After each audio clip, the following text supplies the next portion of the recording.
Hello friends, and welcome back to my crafty space where I share my memory keeping projects and processes with all of you. If this is your first time here, hello and welcome. My name is Crystal and I am super excited that you are all here. Make sure if you haven't already to hit that subscribe button down below so you can see all of my future crafty videos, and any of the products or the links that I mention in this video I will go ahead and put in that description box down below. So today we are jumping into our next segment of the storykitcrush series.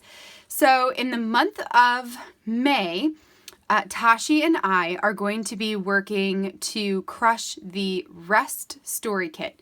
Now this kit came out back in 2018. I believe it was the November kit back then. So it's a little bit of an older kit. Yes, so we are going to be working over the next 5 Fridays to crush as much of this kit as possible. Now, full disclosure, I actually, right now anyway, I don't have the physical version of this kit. So Tashi had accidentally purchased a second one, not realizing she already had one during a Stories Revisited sale. So she is sending me the physical kit to work with. And in the meantime, I do have the digital version. So for this project in particular, I wanted to go ahead and get something done using the digital portions so that no matter what, I had a video to post this week, whether the kit gets here in time or not. So, the majority of this spread has already been done on the computer. Now I did screen share my computer, so I'm going to start, once I finish up this intro part, I'm going to start you guys on the computer, show you all of the digital stuff that I did here, and then we'll come back and put the remaining pieces together because that's not going to take very long. But I just wanted to let you guys know that pretty much everything you see here, well, everything you see here is digital. So, and printed off in order to create a hybrid spread. So, yes, if you have never heard of storykitcrush before, this is a series where we pick one kit every month from our Allie Edwards Story Kits archive, and we do our best to crush the kit or use as much of the kit up as possible throughout the month. This was a challenge that we started back in February of 2020. So this is our 4th kit that we are now crushing. If you guys are looking for inspiration, you can definitely go back in the archives. I actually have a playlist that I'll link up at the eye for you, so you can see all of the different projects and ideas that we've been putting out there for you. You can also search the hashtag storykitcrush on either Instagram or on YouTube to find some other crafters out there in the community that are doing the same challenge. Sometimes using the same kits, sometimes using different ones. And then I also try to put as many links down in my description for other crafters who I know are playing along with this challenge, in addition to Tashi's video. So that's always at the top of my description is the video for her project. We both release our videos on Fridays. Okay. So today I am working on my very first project for Rest. Let's go ahead over to the computer. Let me show you how I put this portion together, and then we'll come back and put the rest of this together here at the table. All right, let's do this.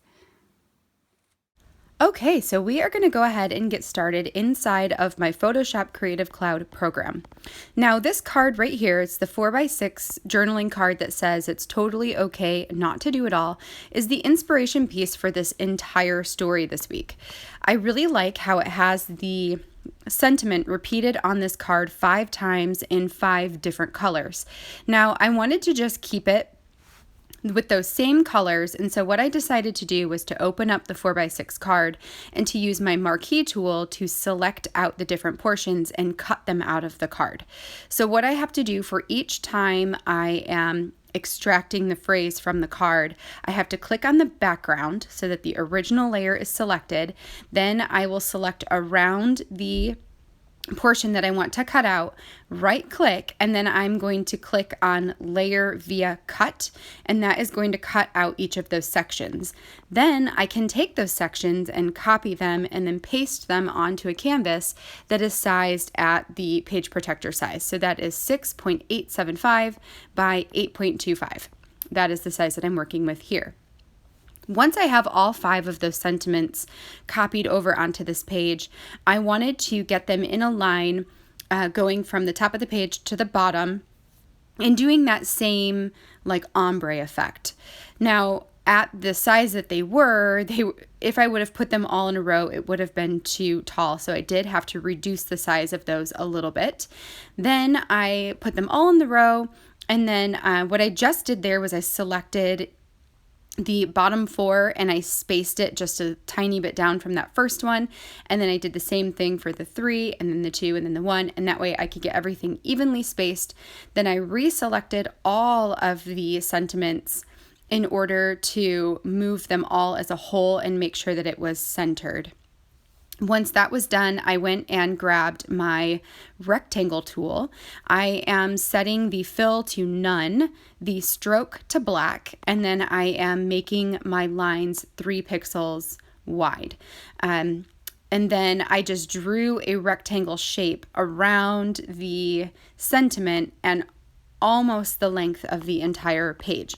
So what these are going to turn into are some block spaces for entering in some journaling. Once I had that sized where I wanted it, I just copied the shape and pasted it on top of each of those sentiments. I did have to adjust them just slightly to make them all fit in there nicely, and to have them be centered inside of the box. Once that was done, the next thing I wanted to do was to create a line of separation between the sentiment and where my text is going to be. So I used my line tool. I held down the shift key so that as I was drawing it, it would be straight. And then I just drew a line that was slightly smaller than the height of those boxes. Again, I just copied the shape and pasted it and then added it into each of the boxes. And then once that's done, the last thing I will do here is to create my actual text boxes. So for the purposes of this video, I don't actually type in my text. I'm just going to show you it as though it were typed in. Now this is almost like a layer template in itself. Once I had all of that done, I highlighted all of the elements on the page and shifted them over to the right because I know that I'm going to hole punch the left side of this page. And then I just selected the boxes, the individual boxes, so I could make sure that they were evenly spaced on that page. So that is going to be the right side. Now for the left side, I am going to open up this photo and I cropped the photo down to the same 6.875 by 8.25. Then I grabbed over the stripe card right here, which is a 4x6, and I cropped that to the same width as my photo, so 6.875, and I made it 2 inches tall. So then I could copy that and paste it on top of my photo to give me some color there at the bottom. Finally, I opened up 2 of the embellishments. One was a phrase sticker from like a sticker sheet, and one was a chipboard piece that says giving myself a timeout. And those are all of the pieces that I will be using. So I print off the stripe paper, the sentiment, like the phrase sticker sentiment, and my journaling page are all printed on cardstock.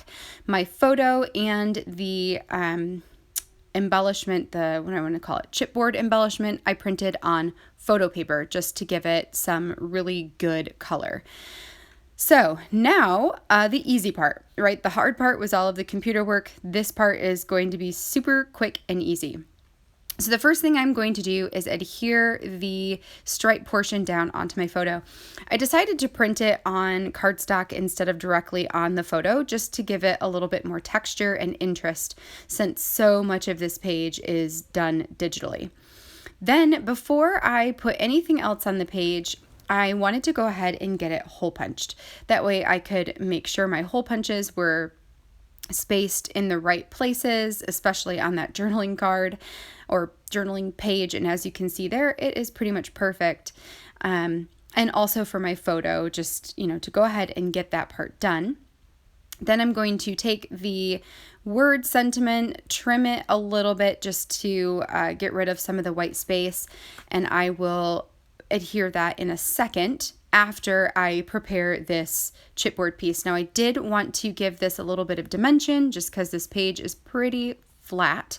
So I will go ahead and fussy cut out the chipboard piece there, this little like flag or I don't know what to call that, like a label. And then I'm going to grab over some recycled box material. This is a lighter, almost like a chipboard type box. And I'm going to add 2 layers behind the sentiment so that it can give it the thickness and the feel of chipboard. So this is just a trick that I have to make my chipboard feel like real chipboard. If you do not have recycle box material, or you're looking for something to give you this effect, but that is for sure acid free, Scrapbook.com does sell sheets of chipboard. They're like 12 by 12 sheets. They're pretty inexpensive, and I know that that is something that I will likely be investing in just to have the ability to make this stuff and feel secure, knowing that it is definitely acid free, because I'm actually not sure about recycled box. So it's okay. In this case, it's just getting adhered down onto cardstock, so I'm not too worried about it. So I am going to use my roller adhesive, throw some tape on the back of those sentiments, and get those guys stuck down. And that is going to complete this page. So let's go ahead and slow back down. All right, you guys, so that finishes up this spread, and it was really easy, and it came out really, really nice. I like it. I liked the opportunity to do some of this more, what do I want to say, more introspective journaling. It was kind of a nice break and a nice reminder during this time, and, based on my personality, that it is totally okay to not do all the things, because that is exactly what I always want to do. So because this was super quick, and I'm sure I didn't get time to read you guys my journaling, I can quickly read you guys some of it. So I said, I've got this. It's totally okay to not do it all. Or it's totally okay not to do it all, is what this says over and over again. And then in here I said, keeping your house all together when life is normal is hard enough. It's totally okay not to keep your house spick and span right now, or ever if you don't want to.